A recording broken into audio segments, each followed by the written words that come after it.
La Sociedad Española de Radiodifusión presenta... Ser... ¡Viva la radio! Podcast. Siempre. La actualidad de este miércoles, día 5 de junio, la vamos a analizar con Cristina Monge. Cristina, buenos días. ¿Qué tal? Muy buenos días. Elena Pisonero. Hola, Elena, bienvenida. Hola, José Luis. Y también está Víctor Lapuente. Víctor, ¿qué tal? Muy buenos días, José Luis. Bueno, no sé qué temperatura tienes allí en el norte, ¿eh? Danos Pues envidia, estamos teniendo Víctor. una primavera, principios de verano muy buena, alrededor de 20-25 grados. Bueno, muy bien. no está Hoy bien, llueve está por bien. eso, pero bueno, también es bueno que llueva. 20-25 grados en Suecia. Aquí en España ya nos decía Carbó que hoy empiezan los 3 días de la canícula con temperaturas que van a rozar los 40 grados. En fin, y lo político que está en la temperatura en que saben que está, en el punto en el que lo dejamos ayer con la decisión del juez que conocimos a mediodía, la decisión del juez de citar a declarar como investigada a Begoña Gómez el mes que viene, aunque lo comunica a pocos días de las elecciones europeas, y también esa carta de respuesta que dio ayer por la tarde el presidente del gobierno, Pedro Sánchez. Son los dos principales puntos para orientar el debate político. Por eso voy a volver a saludar a Pedro Jiménez. Hola, Pedro, buenos días. ¿Qué tal? Buenos días. Y al jefe de Nacional de la SER, que es Guillermo Lerma. Guille, ¿qué tal? Hola de nuevo, Sastre. Para que ubiquemos aquí ahora en la mesa del análisis cuáles son los elementos clave de la decisión judicial. Empiezo por ahí, Pedro, aunque ya a las 8 explicábamos cuáles son las principales referencias, pero primero lo más llamativo es el momento en que conocemos la decisión del juez.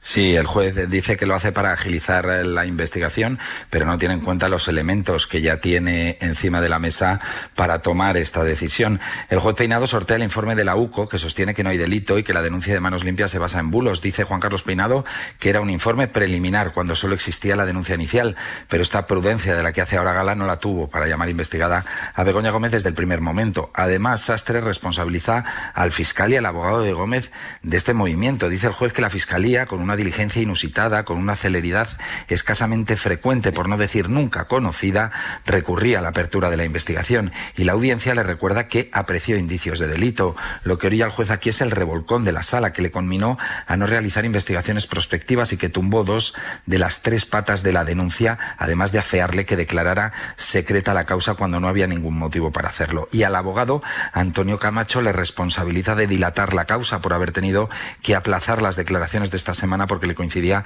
con un juicio que tenía señalado con anterioridad. No ha podido mandar a un sustituto, le dice, y para agilizar la causa, volvemos al principio, y sin necesidad de escuchar a estos testigos previstos para esta semana, que se aplazan al domingo 16 de junio, que son los testigos clave del caso, los adjudicatarios y el empresario que recibió esos 2 contratos que se investigan, cita a declarar a Begoña Gómez el 5 de julio. Estos son, por tanto, los elementos clave de esta decisión judicial que conocimos en campaña. La citación como investigada de Begoña Gómez, que será el mes que viene, sin, por tanto, haber tomado declaración a los testigos a los que cita un domingo, sin tener en cuenta el informe de la UCO, que considera que es preliminar, en una denuncia que él toma en consideración hecha a partir de recortes, a pesar de que la jurisprudencia del Supremo lo desaconseja, después de la limitación de la Audiencia de Madrid, que avala la investigación, aunque la acota, de un juez que se saltó su propio secreto de sumario. Estos son los elementos que nos llevan al punto en el que por la tarde, Guille, Pedro Sánchez envía una nueva carta en respuesta, es verdad que carga contra Feijóo y Abascal, pero en respuesta a esta decisión judicial. Sí, una carta con la que el presidente del gobierno lo que hace es apuntalar la estrategia del PSOE, que busca convertir la citación de Begoña Gómez en un incentivo electoral. Lo que defiende Sánchez en esa misiva es que la decisión del juez de llamar a declarar como investigada a su mujer solo busca interferir en el resultado de las elecciones europeas del domingo, y por eso pide a los ciudadanos responder en las urnas con votos a esa estrategia tras la que están, dice Sánchez, tanto Feijóo como Santiago Abascal. Ayer ya la candidata Teresa Rivera desde Vigo pedía a los suyos tomarse esto como un aviso. Advertencia, que hoy mismo lo hemos vuelto a ver. Insulto, fango, mentiras, ya sabemos cuál es la campaña. Es tan burdo que da vergüenza. Así que no, nosotros vamos a defender el funcionamiento de la democracia, a nuestro presidente legítimamente elegido. En el partido esperan que la estrategia de la derecha se convierta en un boomerang para el PP y Vox el domingo. Esto nos moviliza, insisten desde la dirección en Ferraz. Hay ministros que defienden que cuando te dan en el estómago reaccionas. Lo cierto es que para ello el gobierno ha tenido que elevar el tono contra el juez que investiga a la mujer del presidente. Si a mediodía la portavoz Pilar Alegría no quería moverse de esta insinuación. Este gobierno conoce perfectamente la separación de poderes y respeta, como no puede ser de otro modo, por supuesto, al Poder Judicial.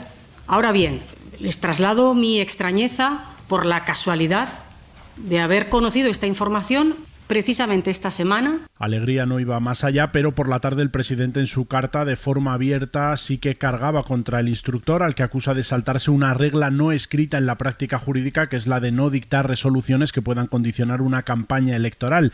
Eso no se ha respetado esta vez, insiste Sánchez en esa misiva, en la que alinea a Juan Carlos Peinado con la estrategia de PP, Vox y las asociaciones ultraderechistas, que fueron las que presentaron la denuncia contra su mujer. Guille, Pedro, vamos hablando a lo largo de la mañana si hay novedades. Hasta luego. Un abrazo. En el análisis, Víctor, voy a empezar contigo por la perspectiva que puedan darte esos kilómetros geográficos de distancia que te separan de España. Pues bueno, a mí me entristecen más las reacciones de los políticos casi que las acciones de los jueces. Yo creo que las causas judiciales se archivarán, pero las palabras de los políticos sembrando insidias sobre la existencia de un complot judicial conservador, los unos, o el poder de la máquina del fango, los otros, deslizando acusaciones veladas o no tan veladas sobre los digitales en general, como si la prensa no fuera digital, toda la prensa también es digital, ¿no? Y yo creo que confío en general en la buena fe de la gente, confío en Sánchez cuando decidió ausentarse 5 días para reflexionar. Creo que hay que empatizar con quien sufre. Mucha gente decía esto es una manipulación cínica, que nunca pensó en dimitir, etcétera, pero yo creo que hay que confiar, ¿no? Y también pues confío en la acción de los jueces, y si nos ponemos a malas a tener mala fe sobre la actuación del juez, también podemos hablar sobre la mala fe de la Fiscalía. No creo en una cosa ni en la otra, aunque pienso evidentemente que los hechos judiciales no se sostienen, ¿no? Pero precisamente como no se sostienen, a mí repito los mismos sustantivos que utilizaron ayer el ministro Marlaska y la ministra Alegría. Curiosamente los mismos dijeron que sentían extrañeza y tranquilidad, y utilizaron una pausa dramática. Extrañeza y tranquilidad. Pues lo mismo.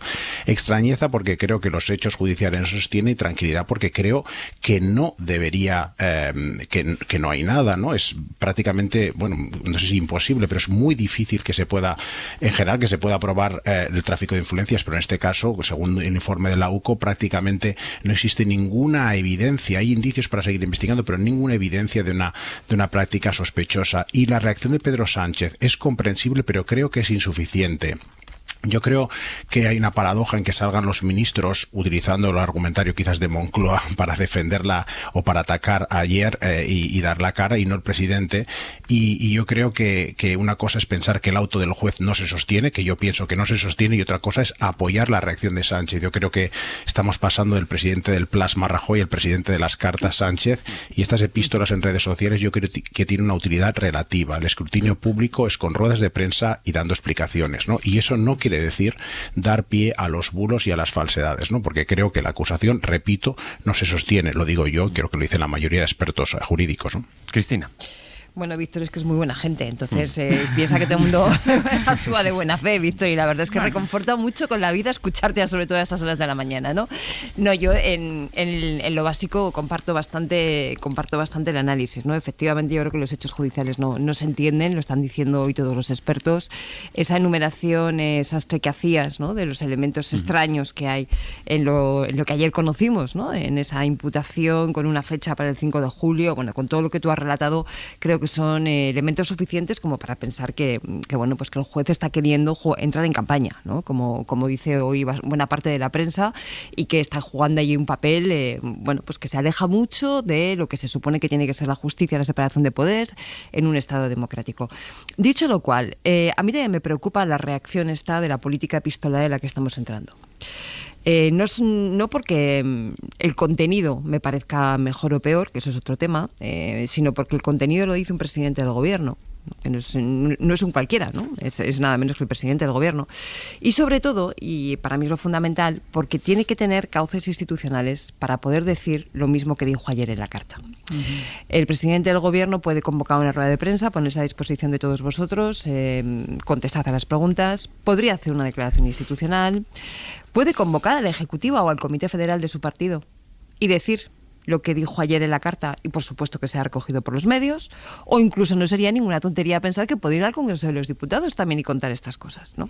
Y a mí es lo que más me ha preocupado, aparte de los temas judiciales, que creo que son lo primero y lo que hay que poner en primera línea, pero después, para completar el análisis, necesitamos recuperar un sentido de institucionalidad y de respeto a los órganos de intermediación de las democracias.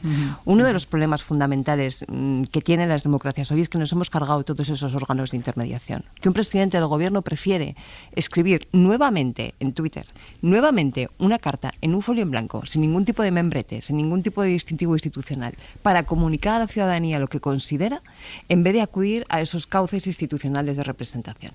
Eso me parece realmente grave, porque erosiona la importancia de los partidos políticos, porque acaba refrendando la importancia de esos hiperliderazgos de los que luego nos quejamos tanto, porque deja en segundo plano el papel de las instituciones y porque en el fondo, de alguna forma, como que devalúa la importancia y la rotundidad de decir lo que él tenga que decir. Es el presidente del gobierno, no es un analista político que se sienta a las 8:30 de la mañana en el abierto del Hoy por Hoy y cuenta cómo entiende el mundo, ¿no? Sino que es un presidente del gobierno y por lo tanto a mí me gustaría ver en este tipo de declaraciones que son muy graves, porque los hechos son muy graves y porque la imputación que conocimos ayer creo que tiene todos esos elementos que son muy graves, me gustaría ver un poquito más de institucionalidad.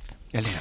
Sí, yo iba a enfatizar, y lo iba a hacer peor que lo ha hecho Cristina, el argumento seguro de la institucionalidad. No, me parece que es muy relevante, ¿no? Porque estamos permanentemente hablando de las formas, lo he dicho esta mañana en las claves, y no del fondo de la cuestión. Y es verdad que en democracia la forma es importante. Eso es lo que nos distingue de otros regímenes políticos en los que se abordan las mismas cuestiones de fondo, pero con un matiz importante, que es el que no haya rendición de cuentas ni organismos que velen y actúen de contrapeso en esa división de poderes que permite llegar a soluciones más colectivas, mejor articuladas, ¿no? Yo creo que eso hay que recordarlo y recordarlo constantemente, pero sobre todo los que además tienen una responsabilidad pública, empezando por el presidente de gobierno, pero también seguido del jefe de la oposición y todos los que tengan una responsabilidad pública en general, incluidos los representantes de los otros poderes públicos en la medida de su responsabilidad, porque efectivamente en el caso judicial no se presentan a las elecciones y eso es precisamente una garantía de esa distancia necesaria y esa independencia que garantizaría su papel. Pero también me ha parecido muy sugerente, porque yo ya sé que Víctor Lapuente es buena persona, pero yo creo que no era ingenuidad lo que estaba expresando, sino la necesidad de confiar en aquellos en los que tienen en sus manos el futuro de la sociedad en la que vivimos. Hay que confiar, porque si no hay confianza, no hay institución que valga. Y eso es lo que me parece que efectivamente es muy peligroso, porque según lo describía Cristina, que ya digo que la ha hecho brillantemente, como suele hacerlo, y no es por peloteo, es que estamos en una digitalización de la política y la digitalización se caracteriza por la desintermediación. Generamos un mundo paralelo, virtual, que conectamos con determinadas realidades físicas para que tengan una mayor credibilidad, pero vamos, que nos montamos la película, quiero decir, y desintermediamos los canales tradicionales que para muchas cosas están bien, pero para las democracias que se basan en las instituciones es cuando menos peligroso. Entonces, creo que estamos jugando con fuego, estamos jugando con elementos que son estructuradores y estamos yendo a planteamientos, como bien decías, de hiperliderazgo, en el que desintermediamos todas las instituciones para recabar con un tono muy personal, pero en el que no hace falta poner sello en la carta para saber que quien está hablando es el presidente del gobierno. Igual que pasa, por cierto, en el caso que se debate en este momento, que es una persona que es profesional, y yo además tengo la suerte de haberla conocido, me parece una persona profesional, pero no hace falta que ponga ningún membrete su filiación familiar, lo sabe todo el mundo. Entonces, es muy importante serlo y parecerlo, porque si no, estamos dando dando el beneplácito a determinados comportamientos que cuando menos están generando una inquietud en la sociedad. Sí. No es delito, y yo creo que es verdad lo que estamos diciendo, pero para eso está la justicia, y no la pongamos en el foco. Con Elena Pisonero, con Cristina Monge y con Víctor Lapuente en el análisis de esta mañana, muy marcada por esa decisión del juez Peinado y también por la reacción posterior en carta, que es de lo que estábamos hablando aquí en la mesa del abierto del presidente del Gobierno. Y por incorporar todos los elementos sobre la mesa, voy a saludar también a Mariela Rubio. Mariela, buenos días de nuevo. Hola de nuevo, Sastre. Con la reacción del Partido Popular, que dice que la imputación de la mujer del presidente del Gobierno es razón suficiente para exigir la dimisión del presidente del Gobierno. Sí, para el PP la citación de Begoña Gómez en esta cuenta transelectoral es un balón de oxígeno para una campaña que se les estaba torciendo. Admiten en Génova que las cosas no iban bien. Ahora quien se le ha reventado la campaña es a Pedro Sánchez, dicen en la dirección, donde ayer los dirigentes del partido salían en tromba a pedir que el presidente asuma responsabilidades políticas. Así lo hacían Feijóo, Semper, Tellado y Gamarra. Que la esposa del presidente del Gobierno sea imputada y citada no supone automáticamente una sentencia condenatoria, pero sí obliga a que el señor Sánchez asuma su responsabilidad política inmediatamente. Cualquier presidente con un mínimo de dignidad dimitiría hoy mismo ante esta citación judicial. Hoy podemos decir que, en terminología de Óscar Puente, Sánchez es el puto amo de la trama Begoña. Porque los jueces del Tribunal Superior de Justicia de la Unión Europea no se van a amedrentar por cartas o cartitas. Esa victoria del Partido Popular será también la respuesta de todos aquellos que estamos hartos de tanta corrupción. En el cuartel general popular están seguros de que Sánchez va a usar el caso como revulsivo para tratar de movilizar a los suyos. Creen que quedó claro con la carta que escribió ayer, pero los populares se dicen convencidos de que el caso de Begoña Gómez va a beneficiar netamente al PP, porque el marco para lo que queda de campaña será la corrupción del gobierno y eso nos ayudará, aseguran, a agitar a los nuestros y a aglutinar el voto conservador. Mariela, gracias. A vosotros. Pues ahora sí que tenemos desplegados todos los elementos, la campaña marcada por esto con un evidente uso electoral de los partidos, con un juez que hace saber esta imputación a pocos días de la campaña y con Pedro Sánchez diciendo que a partir de ahora veremos una cuidada coreografía diseñada por la coalición ultraderechista. Reacción del presidente por carta en respuesta a la decisión del juez Peinado. Víctor. Pues bueno, Mariela ha dicho que es un balón de oxígeno para el Partido Popular. Yo no sé si es de oxígeno o de dióxido de carbono, claro, porque desde que estalló el caso Begoña, desde que el juez Peinado admitió a trámite la denuncia de Manos Limpias, la ventaja del PP con el PSOE se ha cortado, ¿no? Básicamente de 5 a 3 puntos. Muy bien no parece que les vaya, pero bueno, es verdad que en comparación con otras meteduras de pata que van haciendo, pues quizás esto compensa, ¿no? Pero bueno, yo creo que había dos opciones de respuesta por parte del presidente Sánchez, de menor a mayor preferencia personal mía. Primero, podría haber optado por el silencio y que hablen los tribunales, que me parecería sensato y respetando y siendo escrupuloso con Estado de Derecho. Y la segunda, que creo que es la mejor, sería dar explicaciones con datos por parte del presidente o de Begoña Gómez, y aquí pues se puede hacer un cronograma de qué ha pasado y por qué de cada paso, de cada decisión o de cada reunión o de cada firma que ha hecho, ¿no? Y aquí no se ha hecho ni una cosa ni la otra. Lo que ha hecho Sánchez es atacar con la carta, pasar al contraataque. Yo creo que el contraataque es la peor defensa en este caso. En la carta no habla de los contratos, de las adjudicaciones, habla del ruido y la furia en las tertulias radiofónicas, como si nosotros fuéramos los responsables de la situación, y creo que en función de lo que sabemos, claramente no hay nada. La relación con Globalia, un marido presidente rescata a la empresa y esta se beneficia profesionalmente a la esposa, no existe nada admitido por la propia Audiencia de Madrid, es una simple conjetura. Y en relación a las adjudicaciones a la empresa de Barrabés, los indicios son tremendamente endebles. No existe relación personal entre Begoña Gómez y los adjudicatarios, los funcionarios, y no existe ningún tipo de presión moral eficiente por parte de Begoña Gómez. No existe nada. Por tanto, lo mejor sería explicarse, porque no hay responsabilidad penal. Tampoco parece que haya, porque mucha gente desde la derecha dice, bueno, pues como no hay responsabilidad penal, sí que hay un problema ético por la firma de las cartas. Bueno, puede que no, puede que simplemente haya una falta de prudencia, sin mala intención y sin aprovechamiento ingenuo ingenuo, tan solo una cuestión de prudencia y no de ética o de mala fe por parte de la esposa del presidente. Pero a mí me preocupan no tanto las consecuencias políticas, porque creo que ni a unos ni a otros les va a ir mal con esto, la verdad.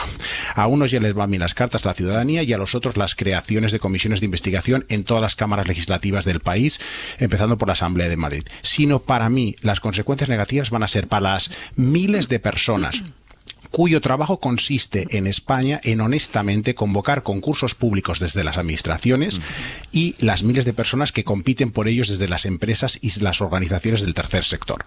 Tanto entre los técnicos de la administración como entre los empleados de las empresas contratistas con la administración, todo el mundo tiembla con estos casos de corrupción o presuntos casos de corrupción, que no son corrupción, pero efectivamente con estos escándalos, porque saben que tras un escándalo va a venir reformas que van a perjudicar y van a aumentar todavía más las trabas burocráticas que hacen casi imposible su trabajo. Por ejemplo, se van a eliminar las partes subjetivas, las valoraciones técnicas de las adjudicaciones y los concursos se convertirán en subastas al mejor postor, que eso da como consecuencia peor calidad del servicio, peores adjudicaciones por parte de la administración pública, perdemos dinero todos con eso, y trampas gordas, que son las bajas temerarias que vemos en muchos casos. Por tanto, yo creo que todo contratista, y son miles de personas o cientos de miles de personas en España que contratan con la administración pública y que su salario depende de eso, van a pagar el pato de este tipo de escándalos absolutamente superfluos. El efecto de la sospecha. Cristina. Es uno de los efectos colaterales fundamentales, esto que señala también Víctor ahora, ¿no? Y en cierta medida está pasando ya. Estamos viendo ya como muchos procedimientos de contratación pública que tienen que contar, lógicamente, con el concurso de funcionarios, que tienen que firmar expedientes, hacer contrataciones, etcétera. Existe ese temor instalado, un temor que hace que se paralicen contrataciones, que hacen que los procesos administrativos sean mucho más engorrosos, más difíciles, y que además no sirve para intentar generar mayor transparencia o una política más estable en cuanto a los criterios de buena contratación pública. Entonces, esto que dice Víctor me parece fundamental. Pero quiero ir un poquito más atrás, ¿no? Porque estamos en un caso en el que, como venimos comentando todo el rato, ¿no? El informe de la Guardia Civil, la Audiencia de Madrid, no se ve indicio, es decir, parece bastante evidente que no hay nada, ¿no? Pero es que da igual que no haya nada. Y para mí eso es uno de los elementos claves de la cuestión. Da igual que no haya nada, porque aquí lo que se está buscando sobre todo es levantar la sospecha. Sabemos que una campaña electoral consiste en movilizar a los tuyos e intentar que los otros se desmovilicen. Más en una campaña europea, es que sabemos que no se caracteriza precisamente por tener mucha participación. En la medida en que tú vayas generando dudas y sospechas sobre el otro, y aquí el otro es Pedro Sánchez por persona interpuesta, ¿no? por la persona de su mujer en este caso, en esa medida piensas que estás desmovilizando. ¿Qué está intentando hacer por otro lado el PSOE cuando genera esa carta? Pues básicamente lo contrario, aprovechar, hacer una llave de judo, ¿no? Y aprovechar esa fuerza, ese movimiento para volverlo a su favor, generando una reacción de los suyos. Pero aquí lo que estamos viendo es una escenificación de una bronca, ahí sí que hay una máquina del fango clarísima, más allá de que los hechos sean ciertos o no. Has puesto, Sastre, una serie de declaraciones de líderes del Partido Popular de ayer, ¿no? Yo me quedé horrorizada cuando a primera hora de la tarde empecé a visitar Twitter y empecé a ver lo que Miguel Ángel Rodríguez, jefe de gabinete de la presidenta de Madrid, estaba diciendo en sus tweets, ¿no? Tono absolutamente amenazante, o sea, cosas como: no diréis que no avise de Begoña y ahora queda el hermano. Ojo que el muro está acorralado aunque tengan al Constitucional y a la Fiscalía General. O sea, esto es minar la confianza de la ciudadanía en las instituciones, Fiscalía, Tribunal Constitucional. ¿De qué tipo de dinámica estamos hablando? Entonces, de fondo, lo que hay es que no le importa que la cosa sea cierta o no sea cierta, que hay indicios de que es absolutamente irrelevante desde el punto de vista judicial, sino la duda que se genera. Teresa Rivera, vicepresidenta tercera, candidata del PSOE a las elecciones europeas del domingo. Buenos días. Hola, muy buenos días. ¿Cómo está? ¿Cómo lleva la campaña? Pues muy bien, la verdad es que muy bien, con muchas ganas. Vamos a hablar de la campaña, también de Europa, pero entenderá que lo primero por lo que le pregunte sea esa carta que remitió ayer el presidente del Gobierno a la ciudadanía en respuesta o como reacción a la decisión que conocimos horas antes del juez Peinado, en la que, entre otras cosas, dice: asistiremos a una cuidada coreografía diseñada por la coalición de ultraderecha para condicionar las elecciones. El presidente habla de máquina del fango. ¿Usted cree que este juez en concreto actúa al dictado de esta supuesta coalición? Porque la reacción del presidente es a una decisión judicial. Yo creo que hay dos cosas muy sorprendentes que se saltan las pautas habituales. La costumbre no escrita, primero, de no tomar ninguna decisión en ningún juzgado ni tribunal que pueda interferir en una campaña electoral, y la segunda es la recomendación del Supremo de no hacer prosperar causas en función de noticias de prensa no contrastadas. De aquí el informe de la Guardia Civil, de la UCO, y la información a la que hemos tenido acceso por los medios de comunicación pone de manifiesto que, como poco, es raro que se anuncie esto a 4 días de las elecciones, sin haber tomado todavía palabra y testimonio a los testigos. En fin, que es sorprendente, sí. Pero ve un interés político del juez o un interés electoral. Yo lo que sí creo es que, desgraciadamente, la campaña electoral del Partido Popular, la campaña electoral de Vox es un poco distinto, porque no tiene ningún pudor en decir muchas barbaridades que nos llevan más al odio que a la construcción en común. Pero la campaña del Partido Popular no ha sido una campaña basada en propuestas ni en programas, sino en cómo desacreditar al presidente del gobierno, cómo normalizar esa irritación en las calles y cómo cuestionar todos y cada uno de los pasos que se adoptan por parte del gobierno, hasta el punto de que el director de comunicación de la presidenta de la Comunidad de Madrid hacía bromas augurando lo que iba a ocurrir al día siguiente, la noche del lunes, y ayer por la tarde se jactaba todo ufano de lo que había ocurrido. O sea que, en fin, que es como digo, bastante lamentable, bastante desagradable, y a mi juicio se volverá en contra de quienes piensan que esto es el centro de la atención de los ciudadanos en un momento en el que lo que tenemos que debatir es cómo resolvemos los problemas y no cómo enturbiamos o generamos dudas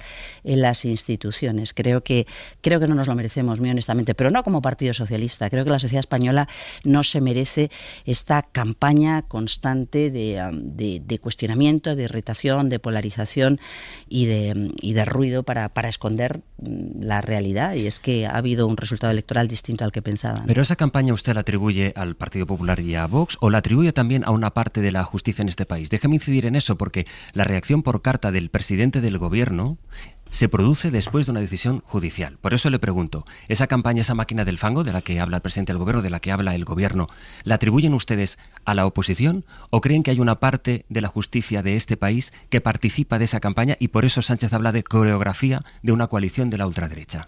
Bueno, yo creo que las instituciones merecen respeto y todos los que formamos parte de las instituciones debemos cuidarlas, y evidentemente las instituciones incluyen al Poder Judicial. Un Poder Judicial que todavía tiene pendiente una renovación desde hace más de 5 años, es decir, ha pasado un mandato completo. ¿Qué mensaje se manda cuando no se cuida esa renovación en la composición del Consejo General del Poder Judicial, cuando nos encontramos estas decisiones que, como digo, contrastan con lo que viene siendo práctica habitual hasta la fecha? Yo creo que hay que ser un poco cuidadosos y respetuosos todos, y obviamente está por ver, hay que ser prudentes en el pronunciamiento de la valoración sobre qué es lo que hacen los jueces, los tribunales, pero es un poco llamativo. ¿Usted confía en la justicia en España? Yo confío en la justicia en España, y obviamente hay cosas que me parecen más convincentes y cosas que me parecen menos. Hay cosas que hasta me parecen contradictorias. Una vez dicen una cosa y otra la contraria. Pero eso forma parte de la normalidad. Creo que por eso es muy importante la motivación, la argumentación, la explicación, que nos permita entender por qué se interpreta el derecho en un sentido o en otro. Y en este caso, las noticias que tenemos hasta la fecha todavía dejan muchas lagunas sobre cómo se ha interpretado qué es lo que ha ocurrido o qué es lo que está ocurriendo para que se tome una decisión así. ¿Y estas dudas o inquietud o estas decisiones llamativas de las que usted habla respecto al juez Peinado le llevan a pensar que ese juez, a su juicio o a juicio del gobierno del Partido Socialista, podría estar prevaricando por esta decisión en vista de la reacción que hemos leído estas últimas horas? Hombre, me va a permitir que sea extraordinariamente prudente al respecto. Lo que sí creo es que está siendo todo muy burdo, honestamente. Anoche en Hora 25 le dijo la candidata de Sumar, Estrella Galán Aimar, que en España no hay separación de poderes. ¿Usted comparte ese criterio? No, creo que en España hay separación de poderes. Y creo que cada cual en el ejercicio de su responsabilidad, como acabo de decir, tiene que ser escrupuloso, cuidadoso, tiene que guiarse por la Constitución, por las normas. Todo es discutible. Creo que es bueno, que es sano, que se pueda discutir con argumentos, y cada cual debe atenerse a lo que es el contexto, el marco normativo que indica cómo debemos funcionar. Y por eso ese tipo de malas prácticas en el Congreso, ese tipo de intervenciones sorprendentes, difíciles de explicar, esa carencia del funcionamiento normal de la justicia, el órgano de gobierno de los jueces, con un retraso tan exagerado en la renovación de su órgano de gobierno, no son de lo más, ¿cómo decirlo?, tranquilizador. Creo que no es bueno, honestamente. Me acaba de decir que confía en la justicia, que cree que sí hay separación de poderes en nuestra democracia. ¿A una decisión judicial se la responde con votos en las urnas? Yo creo que a un estado de ánimo y a una interpretación sobre cómo funcionan las cosas se le responde con votos, siempre se responde con votos. Creo que en democracia hay que responder con votos en las urnas, y creo que en democracia hay que explicar con argumentos por qué se propone una cosa u otra.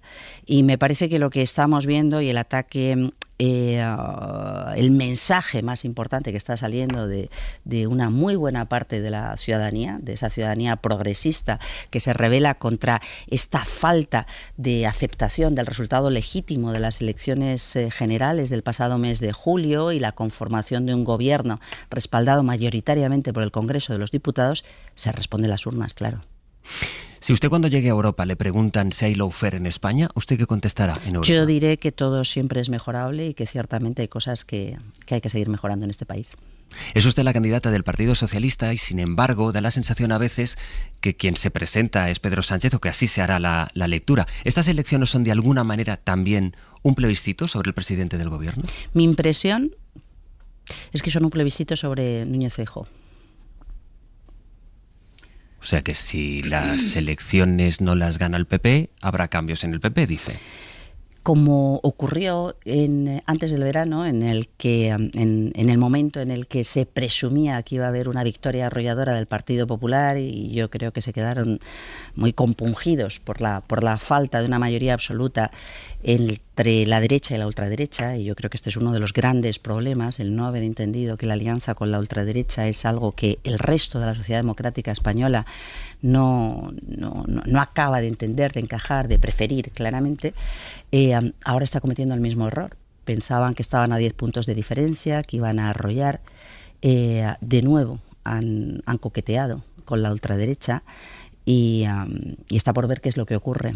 Pero yo creo que hay una muy buena parte de la sociedad española que sigue pensando que esa no es la Europa que quiere. No solamente no es la España que no ha querido, que fue lo que se resolvió antes del verano, es que la pregunta ahora es qué Europa queremos. Y esa posibilidad de que sumen una ultraderecha ascendente con una derecha que coquetea con la ultraderecha es malo para el conjunto de la sociedad europea, para el proyecto europeo, para el alma europea de construcción de puentes, de convivencia, de ensanchamiento de derechos y libertades. No se reconoce al Partido Popular como ese partido demócrata cristiano convencido de que hay que tender puentes y construir Europa, sino que encontramos una normalización de una ultraderecha aparentemente buena según su criterio, que lo que hace es recortar derechos, recortar prestaciones, recortar presupuestos, recortar Europa, levantar fronteras, levantar muros. Y yo creo que eso es lo que se está cuestionando, no la presidencia del Gobierno de España, sino el modelo de Europa que queremos. No, que al hilo de su argumento iba a decirle que si es un plebiscito sobre Alberto Núñez Feijóo, como gane la noche electoral del domingo, entonces gana el plebiscito Núñez Feijóo y lo pierde el Partido Socialista. Bueno, yo creo que la aspiración era 10 puntos de diferencia, ¿no? Siempre estamos hablando de expectativas y me parece que 10 puntos de diferencia no va a tener. Yo estoy convencida de que va a ganar el Partido Socialista, pero lo que está más claro que el agua a estas alturas de la campaña electoral es que esos 10 puntos con los que soñaban están muy lejos de poder convertirse en realidad. Afortunadamente, yo confío en que haya una movilización masiva de ciudadanos de izquierdas, progresistas, que entiendan que el privilegio que el derecho de votar es algo que se debe ejercer para poder garantizar aquello que apreciamos más, que es democracia y construcción de futuro, y no quedarnos anclados pensando que total las cosas saldrán por sí solas. No salen por sí solas. Se necesita un compromiso, un mimo, un cuidado, una defensa del modelo que tenemos, que sigue siendo un modelo que es una rareza en el mundo, ¿no? El sueño europeo es el sueño de una gran parte del mundo, un sueño de estado del bienestar, de protección, de derechos, de libertades, de respeto a las instituciones que están siendo amenazadas abiertamente por una muy buena parte de esa familia ultraderecha y derecha que pretende precisamente hacer implosionar Europa desde dentro. Entonces, si usted la noche del domingo, digamos que el PSOE queda segundo a una diferencia de 5 puntos del PP, por debajo del PP, ¿eso será un buen resultado? Bueno, yo estoy convencida de que vamos a ganar. Pero eso se decide no en las encuestas, sino en las urnas. Así que confío en que se movilice masivamente la gente que es demócrata, progresista, que quiere seguir apostando por nuestro estado del bienestar y nuestra convivencia. Y sobre eso veremos y analizaremos el domingo más noticias. En conversación con Teresa Rivera, la candidata del Partido Socialista a las elecciones europeas y también vicepresidenta tercera del Gobierno. Bueno, vicepresidenta tercera del Gobierno, ¿hasta cuándo, por cierto?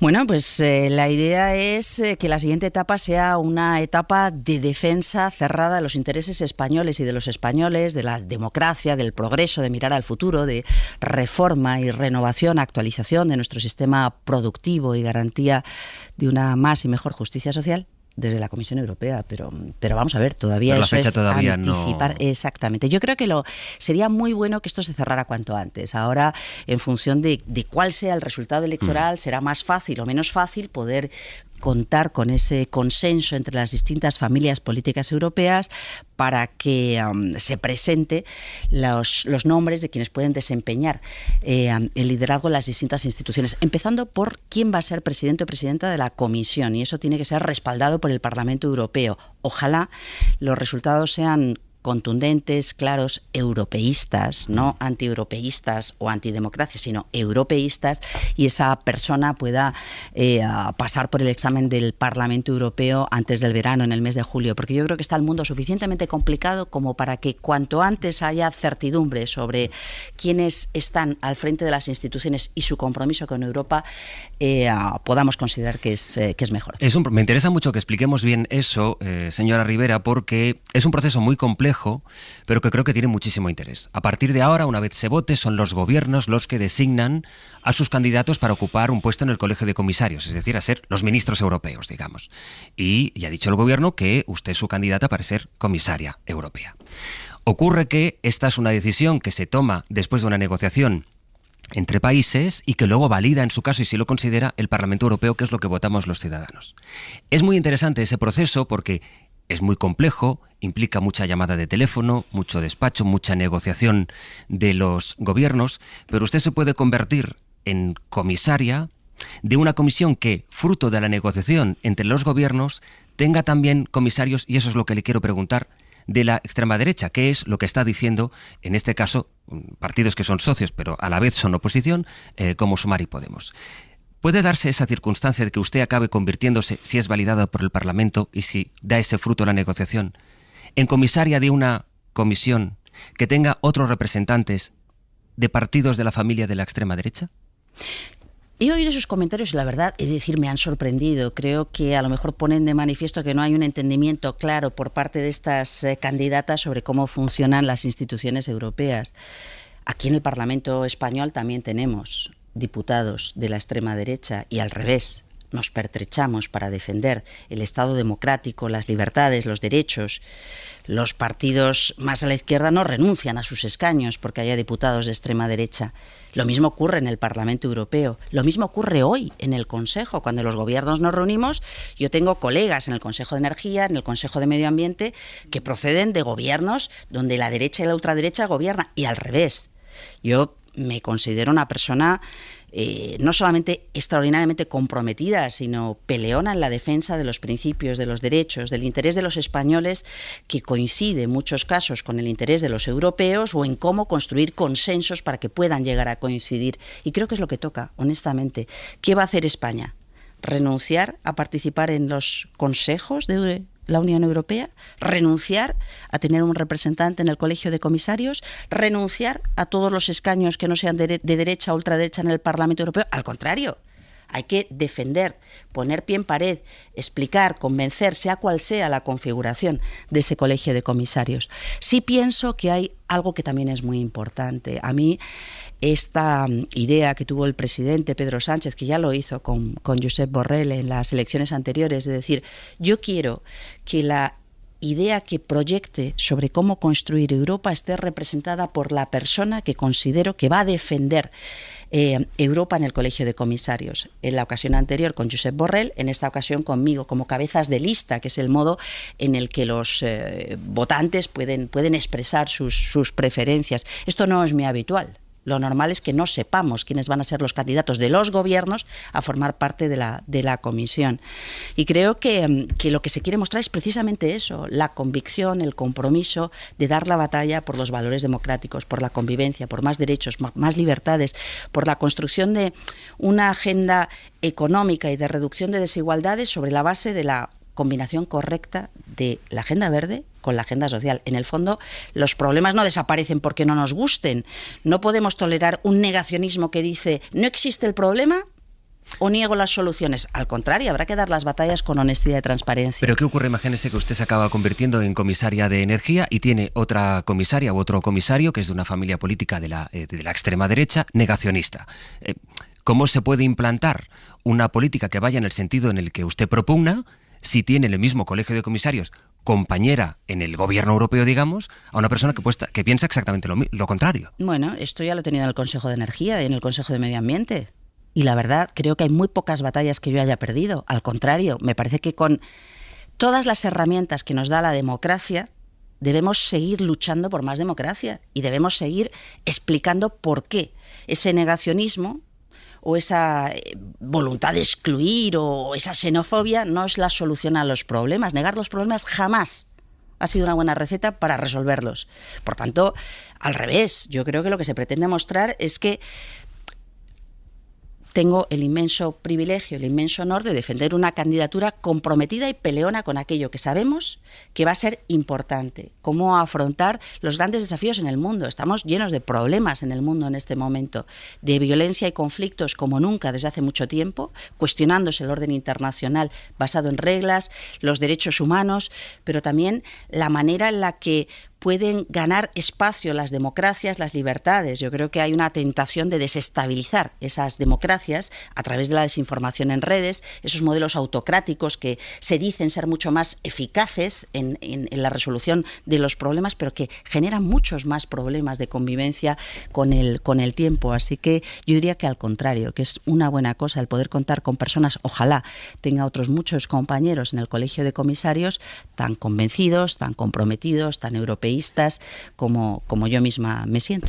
Hemos vuelto a ver estos días protestas de agricultores. Europa ha corrido mucho en esa implantación de la Agenda Verde, como dicen algunos de los trabajadores o colectivos que representan a trabajadores del campo. Yo creo que, desgraciadamente, los datos observados, no las proyecciones, los datos observados sobre cómo está evolucionando el sistema climático o la pérdida de la biodiversidad o la desertificación o el incremento de la contaminación, y hoy es muy buen día para recordarlo porque es el Día Mundial del Medio Ambiente y el lema es nuestras tierras, nuestro futuro, vamos demasiado despacio. Otra cosa distinta es, y aquí sí que siento total complicidad y total apoyo por aquellos agricultores, sobre todo los titulares de pequeñas explotaciones agrarias, que para poder garantizar que las cosas funcionan hoy y pueden funcionar para sus hijos, puede seguir habiendo una actividad agraria y una seguridad alimentaria en nuestro territorio, necesitamos no solamente pensar en cuáles son las reglas, las mejores prácticas que nos puedan decir los agrónomos,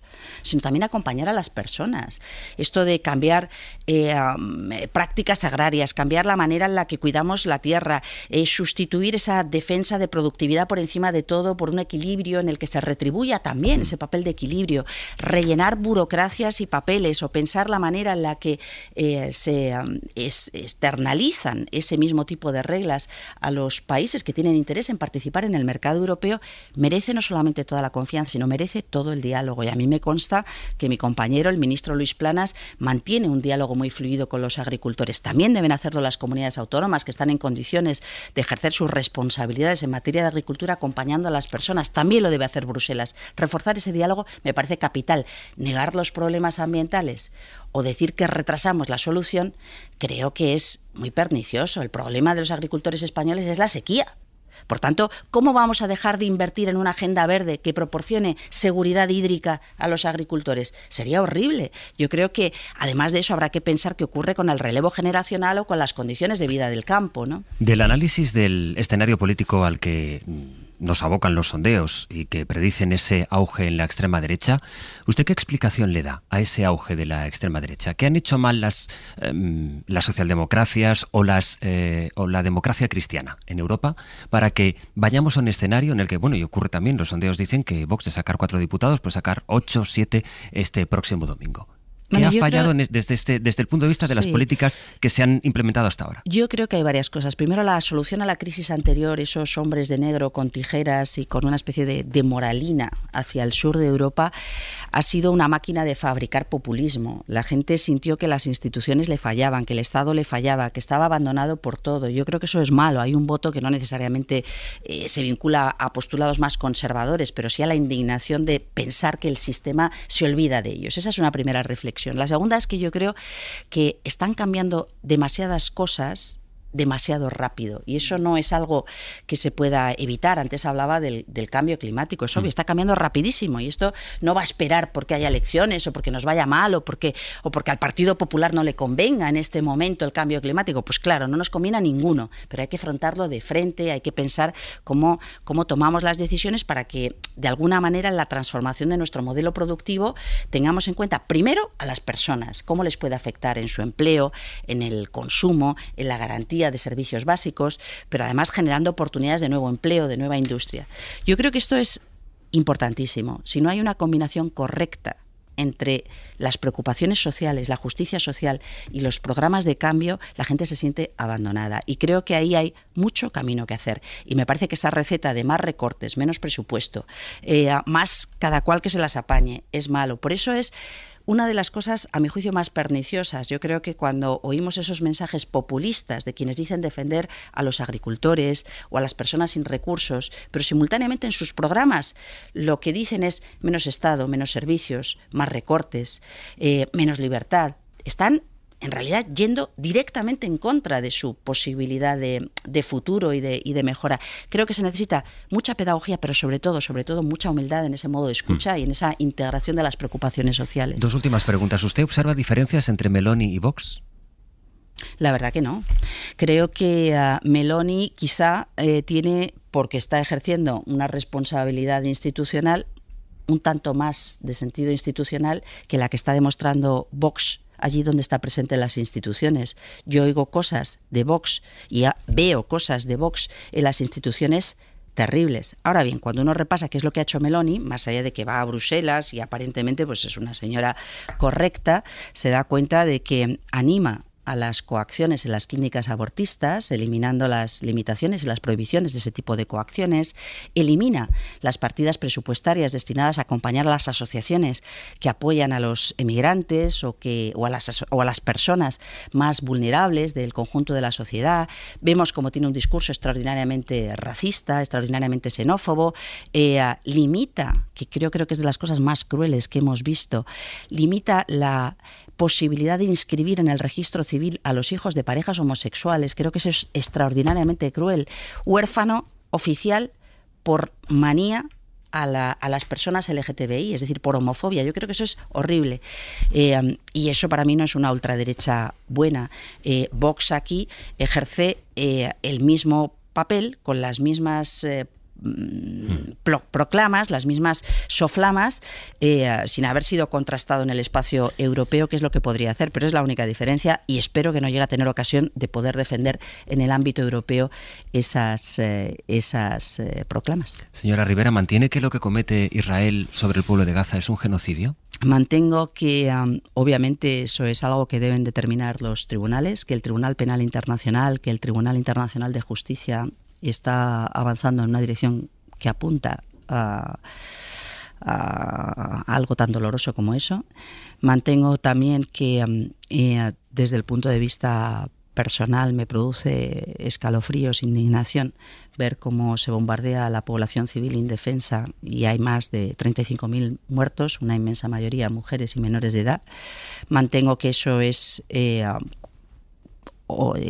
el objetivo es un pueblo, que es el pueblo palestino, y por tanto se le parece mucho. Y mantengo también que hay que pensar siempre en cómo construir los puentes para dar una oportunidad a la paz y a la convivencia, y por eso creo que este inicio de recuperación que representa la solución de los dos estados proclamada por Naciones Unidas, o propiciada, perdón, por Naciones Unidas, proclamado con el reconocimiento del Estado de Palestina por parte del Gobierno de España, por cierto, con el voto en contra del Partido Popular ayer, cosa que también lamento profundamente, está ganando peso. Eslovenia se ha sumado, Biden está buscando también otras soluciones. Creo honestamente que es de las cosas más vergonzosas que estamos viendo. Vicepresidenta tercera y candidata del PSOE en las elecciones del domingo. Suerte, Teresa Rivera, gracias por su tiempo. Hasta la próxima.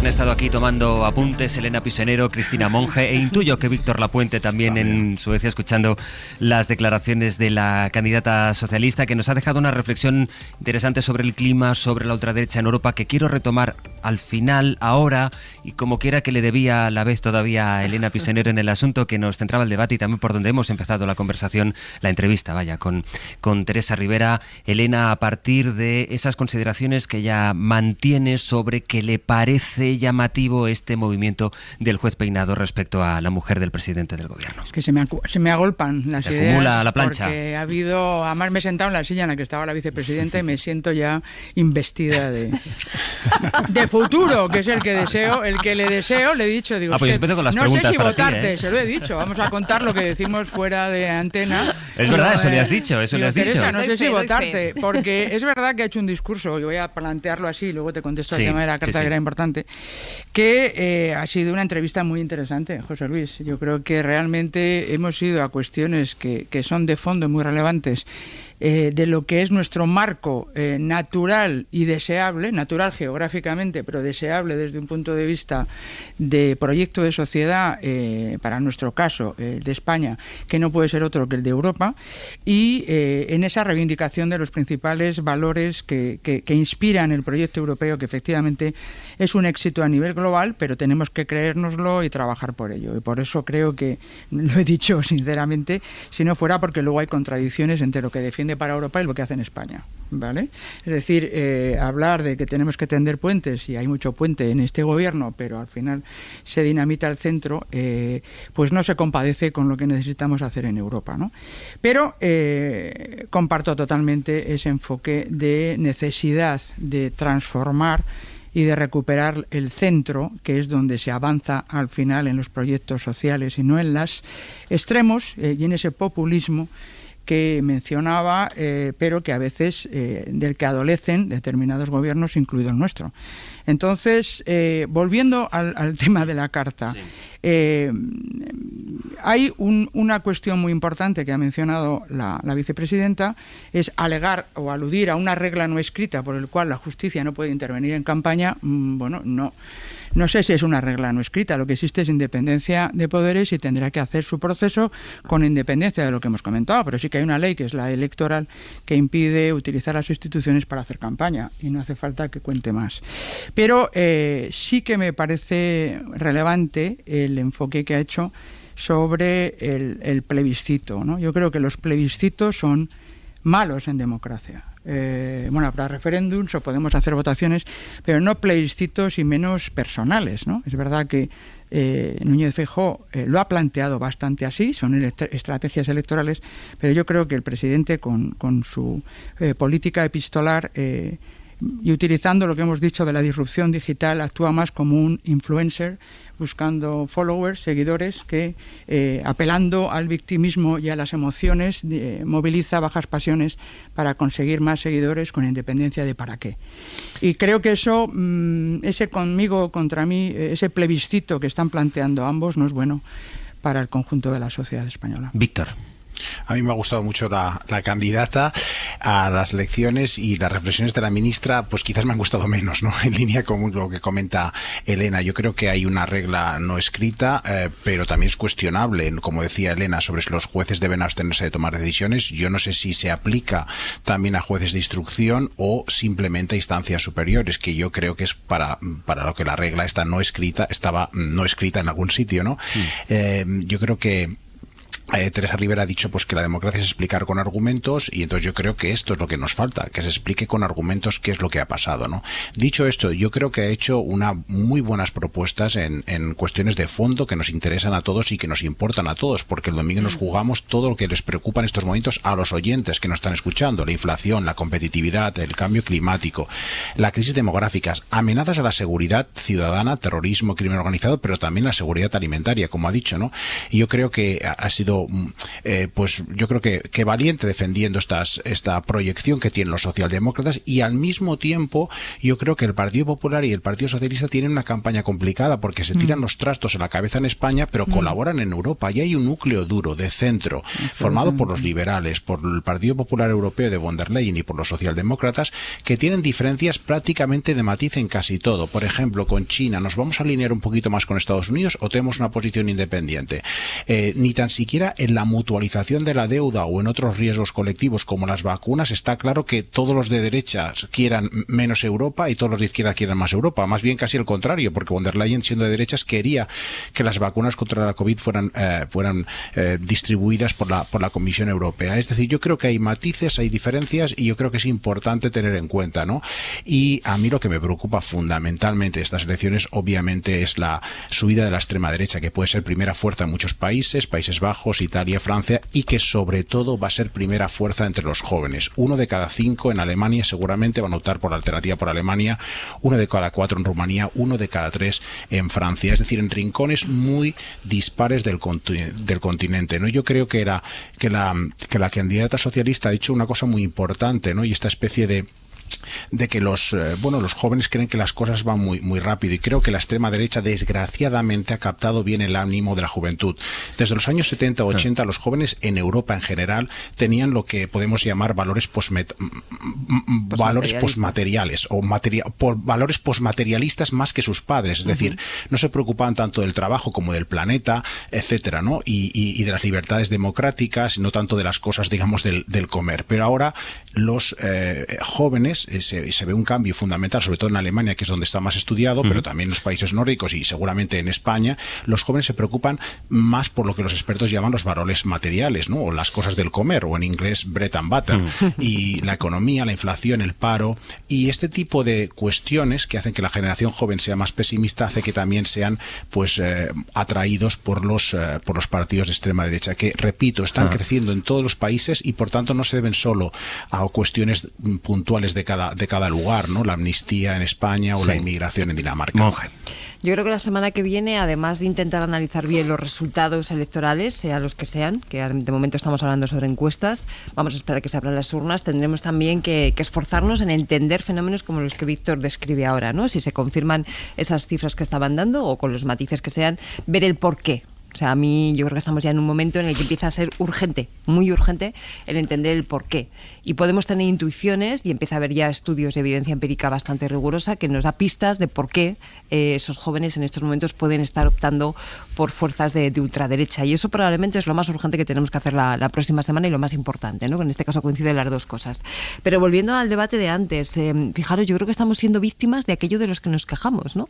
Todos nosotros, los cuatro, os he oído, y me he oído a mí misma durante estos 15 días quejarnos de no estamos teniendo una campaña europea una vez más, ¿no? La campaña europea vuelve a ser contaminada una vez más, y en un país más, que en esto tampoco España es diferente, con cuestiones que tienen que ver con la política doméstica, ¿no? Y es inevitable probablemente que sea así, pero no conseguimos hacer llegar la importancia de la política europea con toda su complejidad, pero sobre todo en clave de futuro. Decía Víctor, ojo que Europa se ha construido sobre un consenso bastante importante sobre las dos familias liberales y socialdemócratas. El problema es si esto va a seguir siendo así o no. porque estamos viendo en estos momentos a un Partido Popular, por ejemplo, aliado con Meloni, que dice que no le importa aliarse con ella, con una persona que mantiene, lo comentaba la vicepresidenta, que mantiene un discurso directamente racista y xenófobo con la inmigración, hablo de Meloni, ¿no?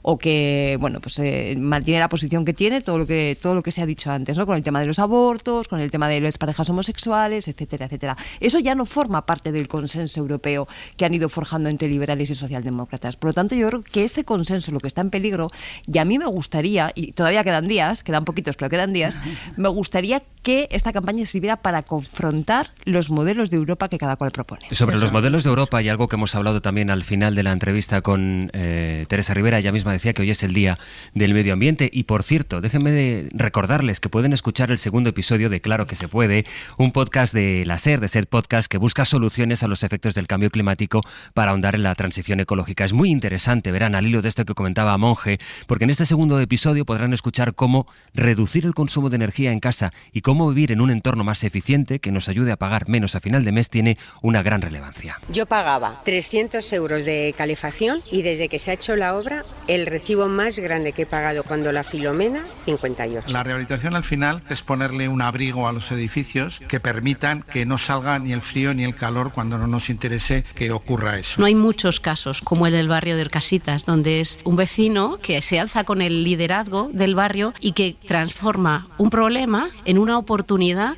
y no es que rehabilite el barrio, es que lo renueva. El cambio que está dando el barrio es absolutamente radical. Hemos convertido con las obras edificios de energía. Algunos de los testimonios que podrán escuchar en, les recuerdo el título, Claro que se puede, una producción de SER Podcast que presenta... Cristina Monge, qué casualidad. No, pero me sirve mucho que contemos esto, y precisamente en un día como hoy, al hilo de las reflexiones que teníamos sobre la mesa, para explicar justo... Esto explica esto que tú estabas exponiendo ahora, cómo aquellos pequeños gestos, cómo aquellas decisiones que también tomamos nosotros o que toman sobre nosotros, la política energética y demás, pues tiene un impacto en la vida diaria que es sobre lo que vamos a votar también este domingo. Votamos sobre eso y, bueno, yo tengo que decirte, Sastre, que este proyecto es una idea que me hace muchísima ilusión, porque demuestra que claro que se pueden hacer cosas y claro que hay gente que está haciendo cosas ya.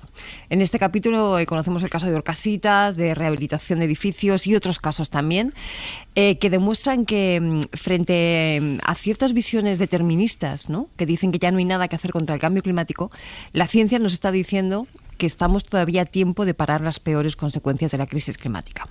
¿Y cómo? Pues mira, hay que actuar en muchos frentes. Hay que pedir políticas públicas ambiciosas, lo decía la vicepresidenta, y allí Europa efectivamente es fundamental. Gran parte de las políticas climáticas que hacen los Estados miembros proceden de decisiones europeas, de ahí la importancia. Hay que pedir a las empresas también que desarrollen la tecnología y que desarrollen los proyectos de acuerdo con esos criterios de sostenibilidad. Y hay que pedir a las sociedades, primero, que entiendan un proceso, y ahí tenemos que esforzarnos todos mucho, ¿no?, en ser capaces de explicar un proceso que es complejo, como el de la transición ecológica, y que cada uno asumamos efectivamente esa parte de responsabilidad, que es distinta, porque no tiene la misma responsabilidad una ciudadana individual que un gobierno, que una gran empresa, pero la responsabilidad, aunque es diferente, aunque es asimétrica, necesita de que todos estemos apoyando en ella, ¿no? Y hay gente que ya está haciendo cosas. Fíjate que en este podcast hablamos de rehabilitación de edificios, ahorrando energía, ahorrando dinero y reduciendo emisiones de CO2, pero la semana pasada estábamos hablando de algo que parece una entelequia y que está pasando. Y es gente que está llegando a acuerdos en territorios muy complejos, como por ejemplo el caso de Doñana, sobre cómo gestionar el agua con criterios de sostenibilidad y llegando a acuerdos entre personas del ámbito ambientalista, académicos, agricultores, pequeños ayuntamientos, grandes ayuntamientos. Es decir, se están haciendo cosas que ayudan a avanzar. ¿Es suficiente? No, hay que hacer mucho más, con más rapidez y con más ambición, pero se está en una línea donde efectivamente se demuestra que claro que se puede. ¿Ves, Pisonero? ¿Quién te va a decir que vas a acabar la mañana apuntando claro que se puede entre tu lista de las cosas que tienes que escuchar? Yo espero que me hagas un podcast en verano y hagamos duets, ¿no? Bueno, hombre, claro que haremos. Claro que haremos. Voy a hablar con Maldonado y si tiene la agenda mal, no pensaba venir a hablar de mi libro, pero... Step on your neck, can't move no more. The weapon they're choosing is censorship. Yo voy a dar las gracias y a desear una buena semana a Víctor Lapuente, a Elena Pisonero y a Cristina Monge. Que ustedes lo pasen bien. Un abrazo. Adiós, buenos días.